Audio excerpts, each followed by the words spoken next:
Southern surprise. Doug Jones becomes the first Democrat to win a Senate race in Alabama since 1992. Judicial victory. The Senate confirms a pro-life judge and nears a confirmation vote on another.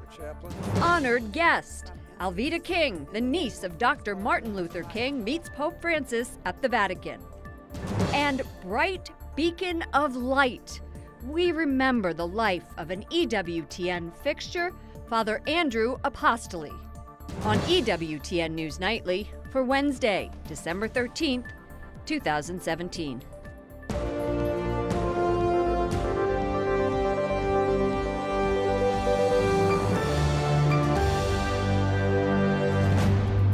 Good evening from Washington, D.C., and thank you to those of you joining us from around the world for news from a Catholic perspective. I'm Lauren Ashburn. A historic win for a Democrat in Alabama's Senate race. President Trump threw the weight of the presidency behind the embattled Republican, Roy Moore, in this race, but it was not enough, as Democrat Doug Jones prevailed. I think that I have been waiting all my life, and now I just don't know what the hell to say. Democrat Doug Jones becoming the first Democrat in decades to win a Senate seat in Alabama. Stunning the country by defeating embattled Republican and pro-lifer Roy Moore in the deep red state. As Dr. King liked to quote, "The moral arc of the universe is long, but it bends toward justice." The Moore campaign refusing to concede. When the vote is this close, then it's not over. What we've got to do is wait on God and let this process play out. Doug Jones's campaign says Moore did not call Jones to congratulate him, but the Alabama Republican Party declares the race over. Sources in the White House say the results are devastating for President Trump, who gave Moore a full-throated endorsement in the final stretch of the campaign. Get out and vote for Roy Moore. Do it. Do it. The president sent an uncharacteristically subdued tweet after the race was called, but before Moore refused to concede. He congratulated Jones on a hard-fought victory, saying the write-in votes played a very big factor, but a win is a win. The people of Alabama are great, and the Republicans will have another shot at this seat in a very short period of time. Later in the show, we'll check in with a Birmingham reporter who has been covering the campaign. President Trump will soon be able to claim his first major legislative victory. House and Senate Republicans have reportedly reached a deal on a final tax cut plan. But Catholic bishops worry the bill will harm the working poor and large families. White House correspondent Mark Irons reports. Good evening, Mark. Good evening, Lauren. The U.S. Conference of Catholic Bishops believes the tax bill should be morally acceptable and help the middle class. President Trump promises it will do that. He spoke late this afternoon. We want to give you, the American people, a giant tax cut for Christmas. President Trump praises the Republican tax reform plan. He assures it will help all Americans. The typical family of four earning $75,000 will see an income tax cut of more than $2,000. Democrats don't believe it. Senate Minority Leader Chuck Schumer says a congressional conference committee has reportedly decided to cut the top tax rate from 39.6% to 37%. It's a loser because it helps the wealthy and the special powerful interests, not the middle class. And as every poll shows, the American people know it. The U.S. Conference of Catholic Bishops also has reservations. In a letter sent to lawmakers, Bishop Frank DeWayne, the Domestic Justice Committee chairman, says the tax plan could hurt charitable giving and actually raise taxes on the poor. He also calls the repeal of the personal exemption a major flaw because it would hurt large families with more than 3 children. I took those concerns directly to lawmakers on Capitol Hill. Should the personal exemption be restored? It would help larger Well, it would help. We've got to figure out how we can pay for it. And Republicans defend the bill's impact on the poor. If we double the standard deduction, I think a lot of low and middle income people are going to be able to have more of their hard-earned money to spend on the things they want to spend it on. U.S. bishops also praised the proposal to double the standard deduction, along with the improved education savings plan. President Trump calls the tax bill bigger than anything ever done in this country, including the Reagan tax cuts. Lauren. White House correspondent Mark Irons. Thank you, Mark. Former reality TV star Omarosa Manigault-Newman will leave the White House next month. She had been a senior advisor to the president in the Office of Public Liaison. A statement says Omarosa, as she is known from her time on the Apprentice television show, is going to pursue other opportunities. The Senate is considering Justice Don Willett today. He's a justice on the Texas Supreme Court who is known for providing prolific social commentary on Twitter. This comes on the heels of another Trump judicial nominee's confirmation. Jason Calvi reports from Capitol Hill. Good evening, Jason. Good evening, Lauren. Steve Gross was confirmed by the Senate yesterday. He defended the state's partial birth abortion ban as Nebraska's chief deputy attorney general. He also called Roe v. Wade's legacy moral bankruptcy. Today, Democrats urged their fellow lawmakers to reject another Trump judicial nominee, Justice Willett. Democrats in the Senate say Texas Supreme Court Justice Don Willett is an activist judge with an agenda. He's one of several conservative judges nominated by President Trump. They expect us to believe that they will abandon their deeply held beliefs at the precise moment when they are in a position to advance them by sitting on a court. The president nominates them precisely because they have these ideological perspectives and agendas.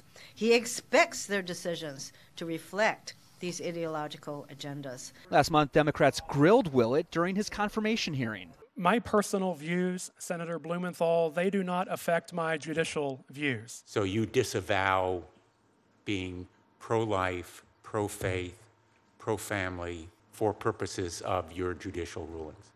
And just to clarify, Senator, I wasn't describing myself that way. I was rallying the support of those leaders. Today's debate on Willett comes a day after the Senate confirmed another conservative Trump nominee. The yeas are 50, the nays are 48. Stephen Gross joins the 8th Circuit Court of Appeals, but the American Bar Association rated him not qualified, in part because he has a pro-life agenda.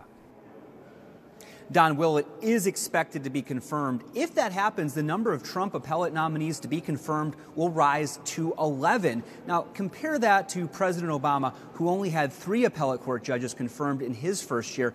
Insiders tell me the Trump administration is making a push to stack the courts with conservatives. Lauren? Capitol Hill correspondent Jason Calvi. Thank you, Jason. Minnesota Governor Mark Dayton picks a former Planned Parenthood executive to fill the Senate seat, soon to be vacated by Al Franken. I accept this appointment, and it will be my great honor to serve Minnesota as United States Senator. Tina Smith currently serves as Minnesota's lieutenant governor. She says she'll also run in a special election next year to complete Franken's term. Franken announced last week he would resign over allegations of sexual harassment from several women. Human rights activists are calling out China. A new report finds that Chinese authorities are collecting DNA, fingerprints, and blood types from millions of ethnic and religious minorities. Correspondent Wyatt Goolsby joins us from the State Department with the details. Good evening, Wyatt. Good evening, Lauren. Officials here have been concerned about China's record on human rights for years, but this new study put out by the Human Rights Watch highlights just how far the Chinese government is willing to go to control their own citizens. For decades, China has cracked down on protesters, defectors, and anyone who openly criticizes the government. But now, the Chinese are taking it one step further, forcefully amassing a huge database of DNA, fingerprints, eye scans, blood types, and other personal information from millions. A new report says the government is collecting biodata from Xinjiang, a region in the far west. According to the Human Rights Watch, citizens living in the semi-autonomous region cannot get a passport without supplying all their biometrics. Olivia Enos, a human rights expert, says Beijing is targeting the country's ethnic and religious minority who live in the region, the Muslim Uyghurs. China has often identified them as a terrorist threat just on the basis of their religion, and this is just absolutely not borne out.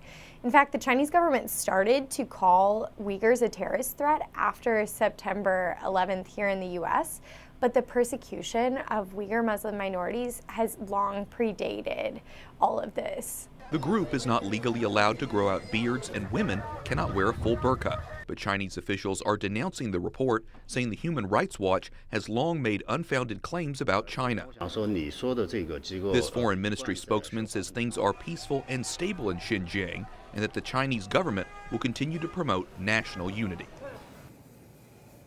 China has a massive population of 1.3 billion, and that includes more than 50 ethnic and religious minorities. In addition to Muslims, Christians, including Catholics, have long faced persecution. China believes it has the right, for example, to appoint Catholic bishops, a position the Vatican does not and will not agree to.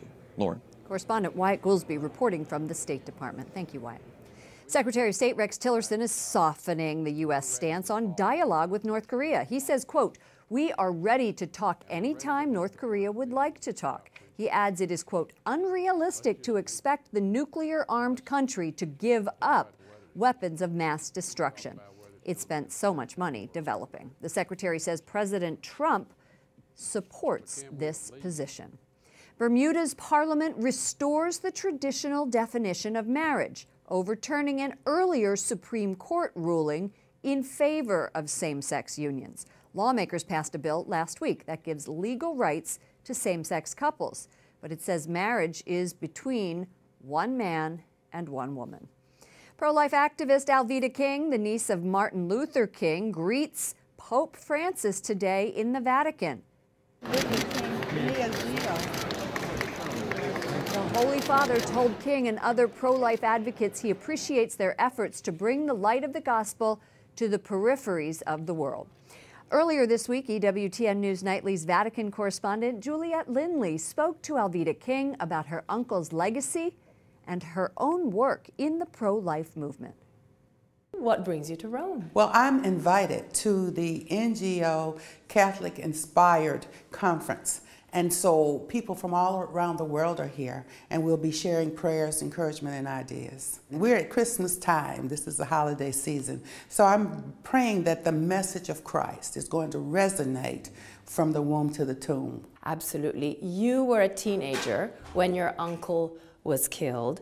Tell us about your relationship with MLK Jr. Tell us about how he inspired what you do today. My uncle, Martin Luther King Jr., from the 20th century, a leader in civil rights, and my father, A.D. King, his brother, marched for the civil rights of all people. And so now, here in the 21st century, we're considering the little babies in the womb. So from the womb to the tomb, the sick, the elderly, the poor, and the babies. And so I'm just so very excited to share this message here in Rome and around the world. You yourself are not Catholic, but you have strong ties with the church, and I know that you feel very strongly about Pope Francis. And he has quoted my uncle, M.L., Martin Luther King Jr., talking about the brotherhood, the agape love of God. And that message is so important. The Pope embraces that, he embodies that, and he shares that. And as he goes among the people as a leader, I'm just so encouraged by his spirit and his pro-life message, the sanctity of life. I'm so encouraged by that. I admire the Pope for all that he is doing. How important is your pro-life battle, and how bad is the situation which makes your job so important? Well, the statistics show us that there have been millions and millions of babies aborted around the world, and every day there are hundreds of thousands of babies dying by abortion.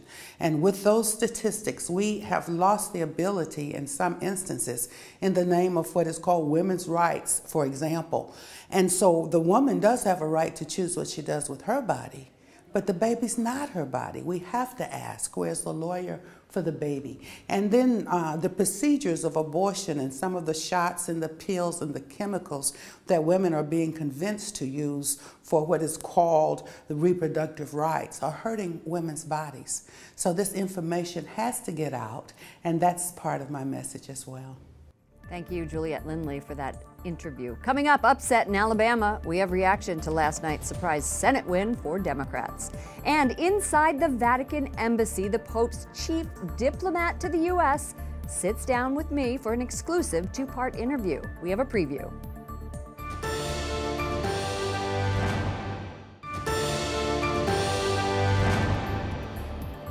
First Lady Melania Trump visits with children as they make cards at the Marine Corps Reserve Toys for Tots campaign today in Washington. Over the past 70 years, the Marine Toys for Tots program has distributed more than 530 million toys to more than 244 million less fortunate children. Democrats received a gift last night, an upset victory for Doug Jones over Republican Roy Moore in Alabama's Senate special election. The race included heavy hitters like President Trump and included allegations of sexual misconduct against Moore, allegations he denied. Amy Yurkanin is an investigative reporter with the Birmingham News. We talked to you yesterday before the polls closed, and now here you are again. Tell us, Amy, the Democratic Party is now revived in Alabama, it would seem. What political implications does this have for the state? Well, it's definitely a huge victory for the Democratic Party tonight, but I would caution against reading too much into this particular victory. It was against a candidate, Roy Moore, who was not the most well-liked candidate on the Republican side. So the Democrats obviously turned out the vote in a way that they haven't been able to in years. But against any other kind of Republican candidate, it could have had a very different outcome. So I think that Go ahead. The Democrats are energized, but we'll see whether that holds in the next election cycle. Roy Moore will not concede yet. Alabama state law calls for a recount if the margin of victory is less than 1/2 of 1 percentage point. With all precincts reporting, Jones leads by 1.5 percentage points. That's 3 times what's required to trigger a recount. What are people in Alabama saying about this? Well, it sounds like the Secretary of State has suggested that it's unlikely that there's going to be any kind of automatic recount. He's left the door open for a recount if the Moore campaign wants to pay for it, but they are not going to automatically do it because, as you said, it falls outside that 0.5% margin. Roy Moore opposes abortion. And now that he has lost, what is the biggest concern for pro-lifers in Alabama?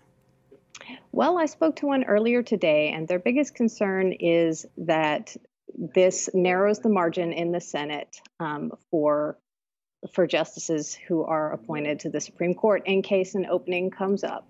That this could make it a little bit more difficult to have a justice appointed who might be, who might rule on abortion cases that come before the court. So that's their major concern right now is what's going to happen if a nomination comes up while Doug Jones is serving in the Senate. Thank you so much for your report. Amy Yurkanin, investigative reporter at the Birmingham News. Thank you, Lauren. Archbishop Christophe Pierre is the Vatican's chief diplomat to the United States, and his diplomacy comes in handy. Not just with politicians, but sometimes with his fellow bishops. We, especially we the bishops, we have a great responsibility, to try to understand our Pope and to understand him in all his aspects of his personality before making a judgment about him, And I think this is precisely what we should try to do, and not to remain with a superficial kind of judgment about what he is or what he is supposed to be according to our own judgment, And by the way, he is also the Pope. Archbishop Pierre is the Apostolic Nuncio to the Vatican Embassy here in Washington, D.C., and he sat down with me for a wide-ranging interview on foreign policy and the state of the Catholic Church in the U.S., among other topics. And you can see more of my interview with Archbishop Pierre tomorrow and Friday here on EWTN News Nightly. Tonight, we remember Father Andrew Apostoli, a frequent guest and host on EWTN. And I think it was the angels' preparation, teaching them to make sacrifices, that really stirred a generosity in these little children. The Franciscan Friars of the Renewal announced today Father Apostoli's passing after a long illness. He first appeared as a guest on Mother Angelica Live in 1993. He hosted a number of series for EWTN. Father was 75 years old. Father is being remembered as a bright beacon of light, and you can read about his life and work right now at ncregister.com. eternal rest grant unto him, O Lord. Up next, campus controversy, why we are discussing an increasing number of colleges that are refusing to acknowledge Christmas.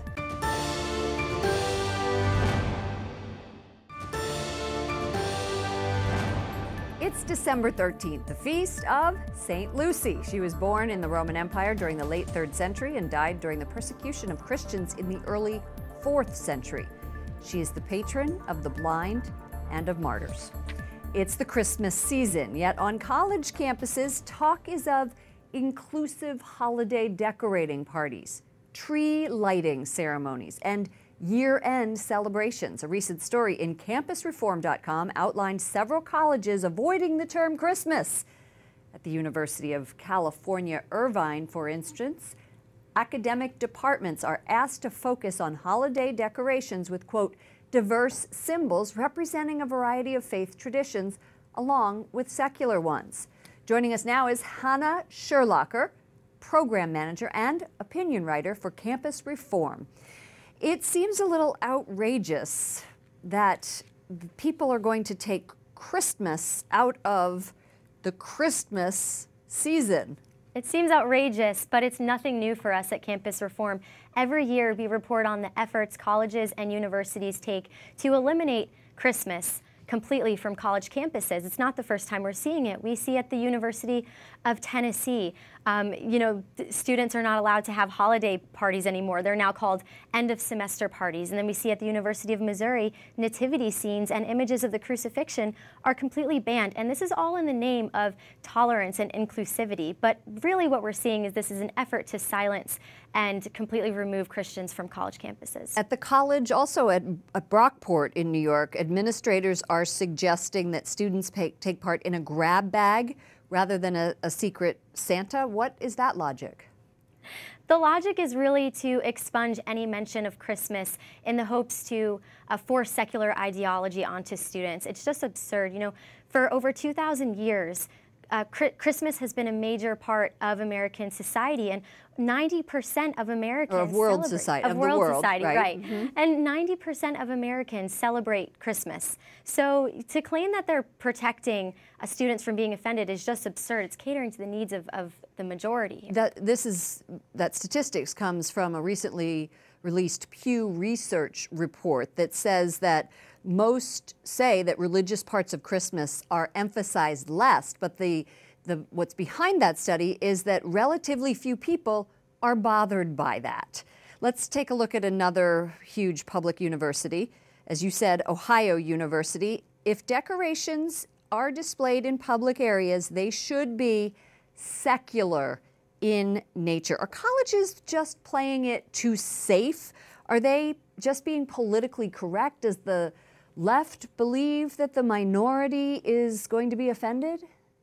Right, so this is all in the name of inclusion and diversity, but what we're really seeing is this is less about sensitivity and more about censorship. Expunging Christmas from campus is all about forcing the secular ideology onto students, and students are not learning the American value of religious freedom. This country was founded on individual liberties and religious freedom. If students are learning that visual representation of faith is offensive and wrong, this is an injury to American society as a whole. We need to start teaching our students to value their individual liberties and their right to practice their faith, because our religious liberty, we have that not only to pray on Sunday or go to church. We have these freedoms so that we can meet with others, other members of our faiths in public without having to hide or fear in public. But we're seeing persecution of Christians and Catholics around the globe, and this has to start on our college campuses. On your college campuses.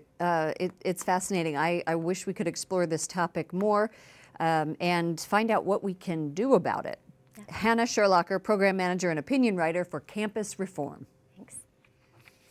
Finally tonight, a special anniversary for Pope Francis. He was ordained a priest 48 years ago today.